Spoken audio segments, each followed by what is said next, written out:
Welcome to Parent Coaches Unleashed, the podcast where we dive into the highs, lows, and did that really just happen moment of parenting teens and young adults. We're Carrie and Jessica, parent coaches, mythbusters, and occasional referees in the battle of hormones versus common sense. If you've ever wondered, is this just happening to me? You're not alone. We're here to help you with real talk, expert advice, and hopefully a few laughs along the way. Need more support? We also offer private coaching, workshops, and speaking engagements because sometimes even parents don't have all the answers. So continue listening as we tackle this parenting journey together. Hi, everybody. Welcome to today's episode of Parent Coaches Unleashed. Hi, Carrie. Hi, I'm excited for today's quizzing episode or some different format that we're going to do today. Should be fun.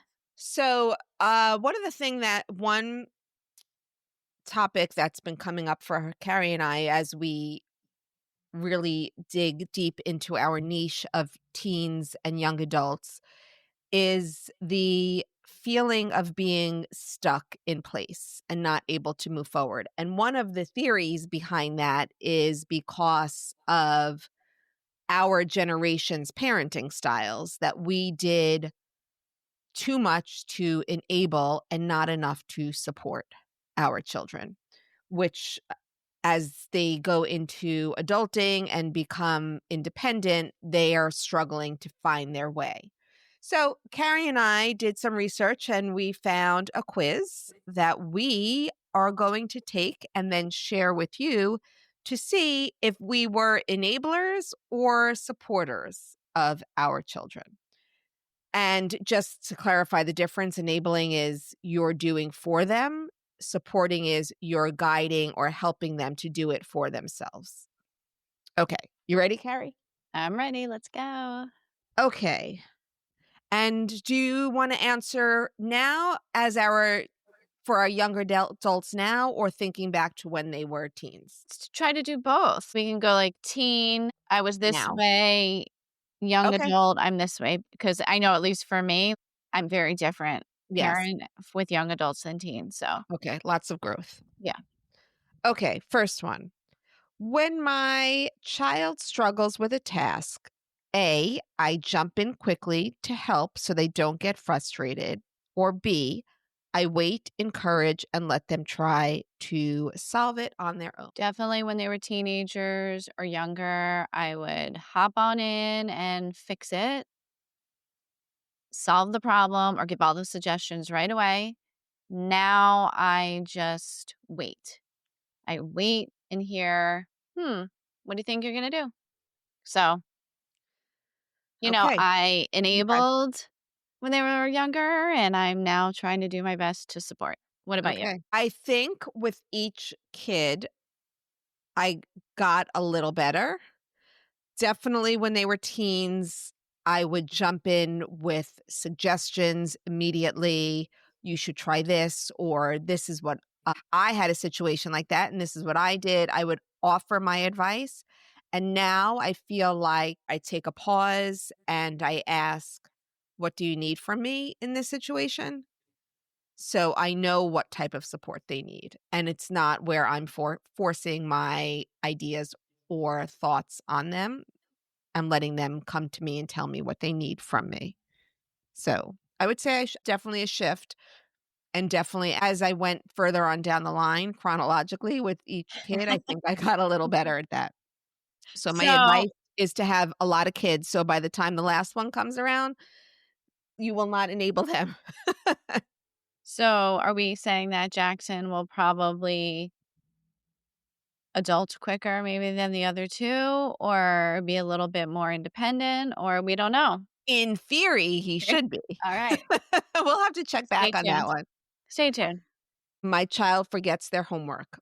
A, I deliver it to the school to save them from a bad grade, or B, I let them deal with the consequences and talking about planning better for next time. So I waver on this one. Obviously, when they were younger, they didn't have a phone, so I had no access to know Mm. that they forgot a homework assignment. when they got to middle school, they had phones. Devin did not reach out to me if he forgot something. Ryan always did. And I That's would interesting. say I probably showed up at middle school one too often to bring something. So, hmm, I definitely enabled. So, I did it yesterday. A lot of classroom teachers are collecting candy for holidays to donate to their charity or whatever it is they want. Or maybe the teachers just like candy. I don't know. But one teacher had the kids bring in a bag of candy for extra credit And he for forgot. he forgot. And I first went to Walmart to get the candy. And then I went to the school to drop it off for him. So 100% enabling So in that I know respect. people listening would be like, so what's the big deal? Like, why is that enabling? And it's enabling because there's no accountability on their part to go through the thought process of completing a task for themselves. And that's the part that we delay if we enable. It's not like, oh, it's not that big of a deal. You were at Walmart, so you just grab the candy. But a child has to learn, oh, my teacher wants this. I have to write myself a reminder. Right. I need to figure out when I'm going to do it and then do it. It's a executive planning or life skill function. And so we kind of get in the way. We don't allow them to do that. Right. And we're not allowing them any natural consequence for them forgetting something. Right. However, I will say that I did follow it up with a conversation of how can we stop this from happening or what can we do next time? Can you write it in your calendar with an alert so you remember to do this? We Mhm. did discuss ways that he could remember, but I absolutely did help him. Okay. Or another way, just throwing it in. I know you want it to be collaborative, but you could have just said, FYI, and this is the boundary setting. That's the last time that I will do something like that. You are capable of remembering to do this for yourself. So I will not be doing this in the future. Just Absolutely. That is something else I could say. another way. I'm not correcting you. I'm just offering up parents another way. I'm looking at the next one and I'm shaking my head already. Okay.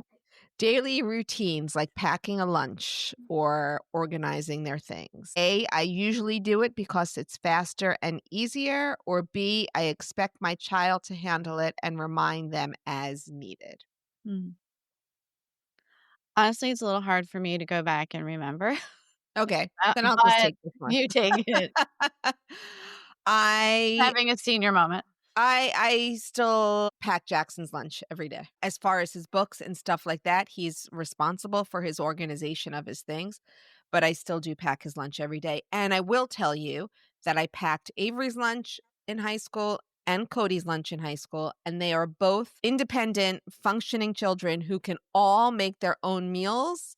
And I know this is a bone of contention with some friends because they say to me, what are you still doing packing the lunch? They should be able to do it now. They should have time management where they get up and they do it on their own.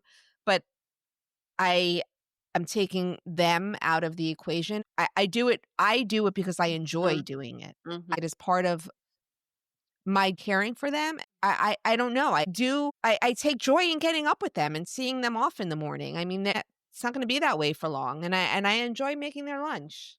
Yeah, So I had my good friend growing up who lives in Chicago. We would talk about this, and that's what she would say to me. Because obviously, thinking back now, I probably did pack their lunch because we would talk about it, and she's like, "But if you're doing it because you enjoy it, it's not like you're doing it to because you don't think that they can." So, like I said before, it has not hindered my older 2 children from becoming independent whatsoever.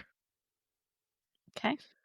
All right. When my child breaks a rule or makes a mistake, A, I tend to explain it away or fix the problem for them, or I hold them accountable and guide them to make amends. The explaining away part, I would say I might have done that as an excuse to myself or in my own head or to my husband as to why it might have happened. But I don't think that I explained it away to them Hmm, as if I gave them permission that's or interesting. like, "Oh, that was okay. You did it because of XYZ." But I definitely rationalize for myself why they might have done it. And I don't know if that was because I was disappointed or trying to understand. I probably lacked a little communication with them because looking back, what I should have done is just ask them to explain their thought process. Yeah. But instead, I was kind of making it up or justifying it in my head as why it could have happened. But I definitely did not shy away from consequences. Um, I don't think I think I'm a B on this one. I think I would hold them accountable and guide them through the choices they made and listen. Mhm. I don't think there was a lot of yelling around breaking a rule or making a mistake. Something I always said to them is, how could I get mad at you for something I did myself at your age? This is when you're learning, but it wasn't without a consequence. They still received a consequence if it deserved one, but it definitely more of a discussion than explaining it away or trying to fix it for them. Yeah, and if it was something external, like outside of the home, in class with another child or somewhere else, somewhere else that they broke a rule and got caught, like, for example, speeding. Ryan had a massive speeding ticket one time, Okay. and I he knew what he was gonna be walking into when he got home, and he just handed over the ticket without saying anything. And I refrained from saying anything at the moment. Mhm. And I was like, "We'll talk about this later. You have somewhere you need to be. But given this just happened, I'm not gonna say, 'Get back in the car and now take yourself.' I will drive you now to this appointment and drop you off, and we will discuss this later." Externally, I let them handle whatever consequences were coming their way. But I think maybe internally, like in our house, if there was conflict, I definitely did some justifying. But Yeah. I anyway, remember one time one of the kids, I'm not going to say who for their privacy, but one of my kids got caught cheating on a test, and this child came home absolutely devastated. I was surprised, and we spoke about it, and I told him there will be a consequence for this. I said, I just need to think about it and discuss it with daddy. But as the day went on and as I thought about it more, I actually did not punish him with an external punishment. I gave him the natural consequence of him having to deal with his teacher and speak to his teacher and mhm, apologize to his teacher. Um, I knew from just how horrible he felt in that moment that he was not doing that again, at least not in that class, yeah. or he was gonna be a lot more careful in the future. I just gave away the gender. Only be now one of 2 children. Okay, next question. When my child is upset, A, I try to distract or cheer them up quickly, or B, I listen and validate their feelings and help them work through it. Okay. I'm following the same pattern. When they were younger, when they were teens, I 100% did the distraction or I kept coming back with the positives. Right. "Oh, but you're this," or "What have you thought about this?" Or 100%. I It was like instinct for me when they were hurt, sad, frustrated. angry with someone, felt down. I was coming in with all the I wanted to make them feel better with my words. As adults, young adults now, I just listen and I'm like, that really sucks. Or I can imagine how that feels. And I just let it go. Because and that's probably one things, if I could have a do-over, would be that to not try to invalidate their feelings by adding my positive spin to whatever negative situation happened. Right. So no, I 100% enabled and probably prevented them from being able to sit as younger people in discomfort. Yeah.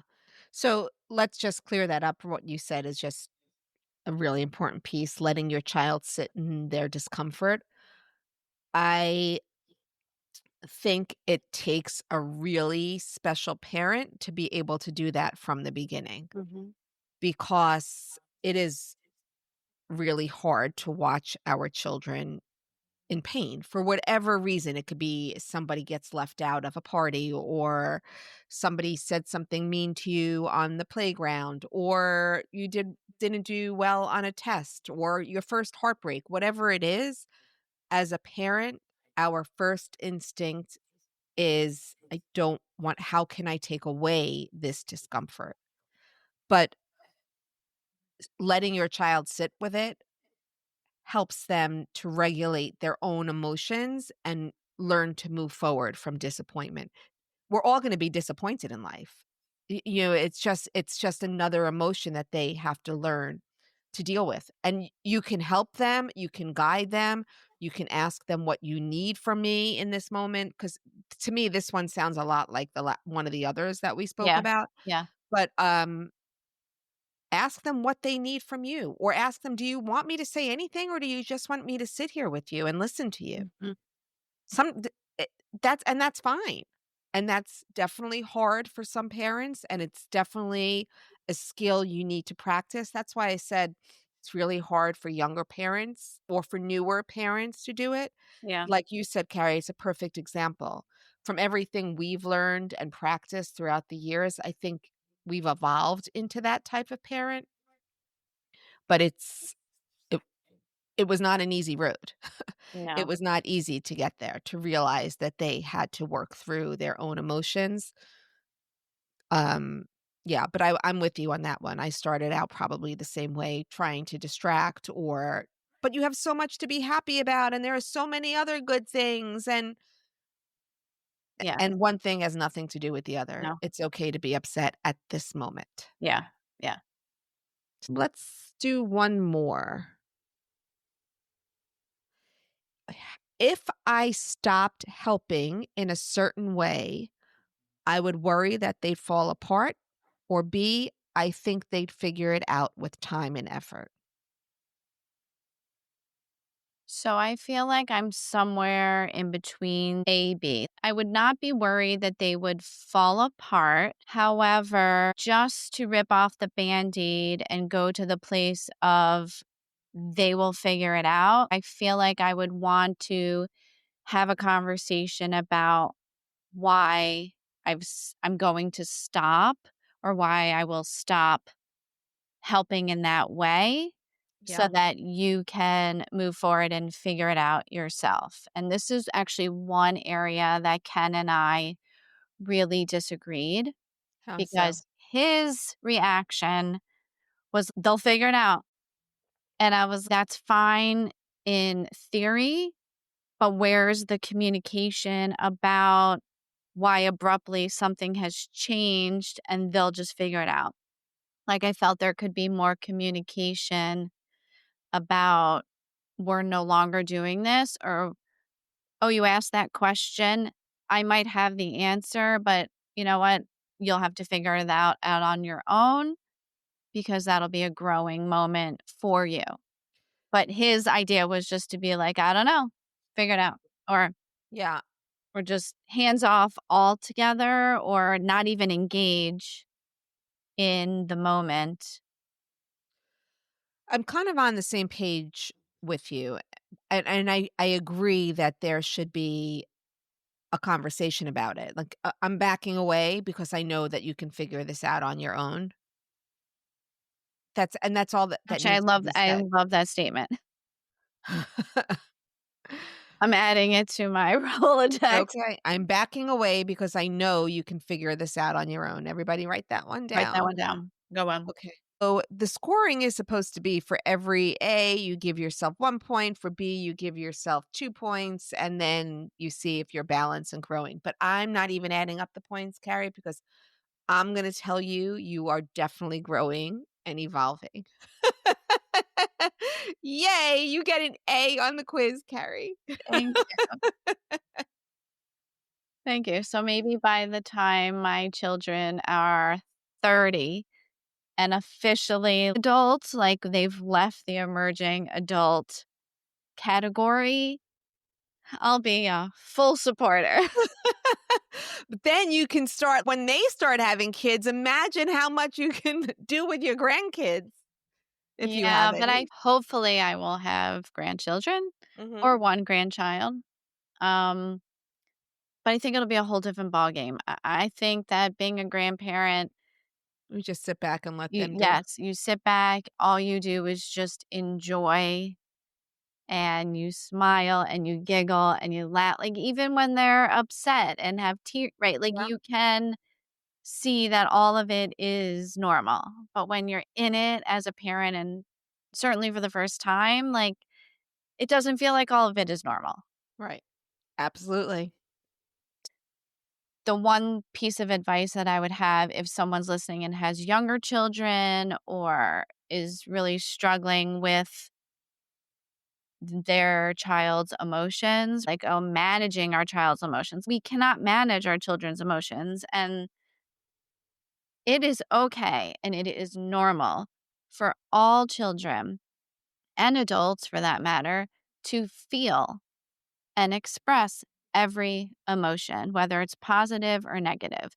The whole there's no crying in baseball. Well, there's no other way for a child who doesn't either have the words or doesn't understand the feeling yet Mhm. to express disappointment or fear or anger. It might come out as crying.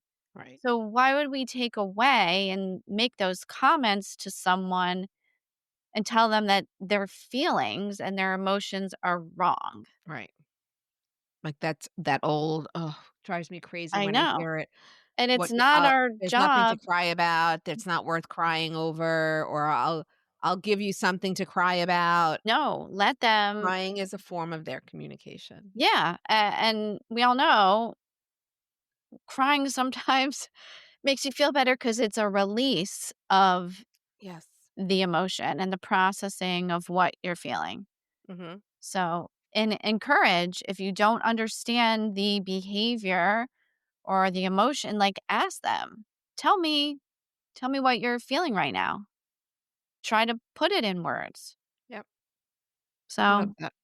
Sounds good to me. anyway, enabling versus supporting. If you would Obviously, we'd like to all say we're 100% supporters, but there are some unfortunately, gray along the areas. way, yeah, There are definitely some gray. the gray. But if you would like to take the quiz, we will put it in our show notes, maybe put it up there on Instagram for you guys to have a look at as well. Let us know how you did. Let us know if you are a supporter or an enabler, or if you are making the shift and growing and evolving. Thanks for being with us today. We hope you found this helpful. If you know someone else that might benefit from it, please share this episode with them. And you can always contact us at info@parentcoachesunleashed.com. And our Instagram is the same, Parent Coaches Unleashed. Thanks for being with us. Have a great day.